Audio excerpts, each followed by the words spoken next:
So guys, I just watched episodes 1 through 3 of Andor, and I gotta say, it was actually freaking good.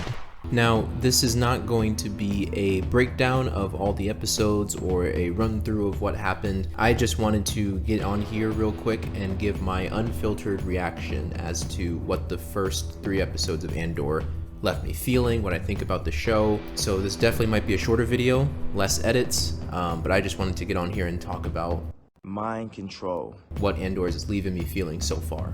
In my opinion, Star Wars kills it when it comes to these lesser known original characters like the Mandalorian, and I feel like that's because they actually have to try to get you to care about these characters. What I mean by that is they can't just rely on fan service or nostalgia like they can with Kenobi or Boba Fett. With them, it feels like they can just let the pre-established story and love for those characters carry the entire show and not put much effort into things like dialogue and story and writing. But I noticed with The Mandalorian and now with Andor that when they can't rely on that, they actually have to use skill to write these shows, and it shows a lot. This is the first time in a while that I have watched Star Wars anything and thought, wow, this is actually really good. Like, not even because it's Star Wars or because this person showed up or this or that. It's just good.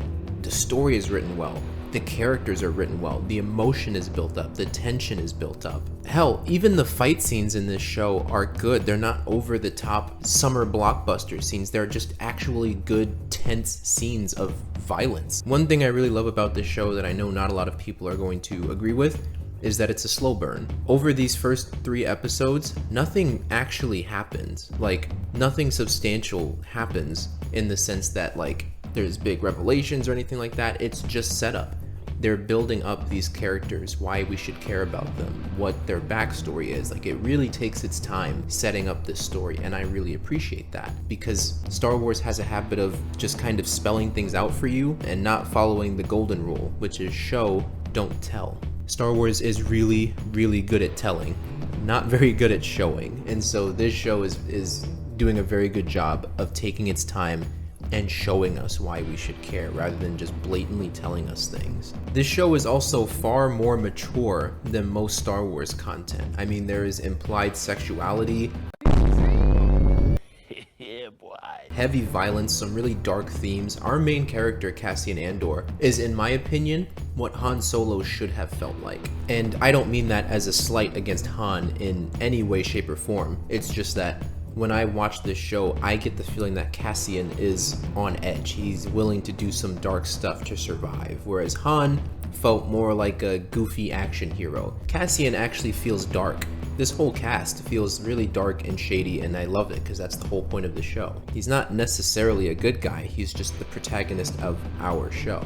So again, very similar to The Mandalorian, I very much appreciate the actual good storytelling and the original take on a character that's darker, that's more mature, and that takes its time. Honestly, that's about it without going into spoiler territory or specific plot details. I just wanted to hop on here real quick and say that Andor actually kind of slaps. I've been seeing a lot of hot takes on the internet saying that the show is bad or that they're done with Star Wars after this show.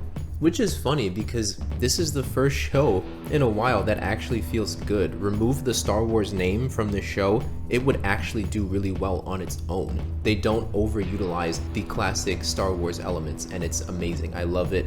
It's a fresh take. It's a nice change of pace, and I fully agree with all of the people out there that are excited for this different type of Star Wars show. And if they end up having cameos later on, I just hope it's done tastefully and well, because so far, I'm hooked and invested, and there's no sign of any important character from another movie or series coming in. So if they can keep up that energy, I am hooked. I am invested. Anyways, those are my brief thoughts on Andor episodes 1 through 3. Let me know how you guys are feeling about Andor down in the comments. Like and subscribe so I know you guys are vibing with the content. And hit that bell so that you guys can be notified when I drop new videos. I'm probably going to review Andor in full when it ends. I'm not going to do an episode by episode thing, but I'm going to keep up with all of this stuff. So I'll see you guys in the next one. Peace.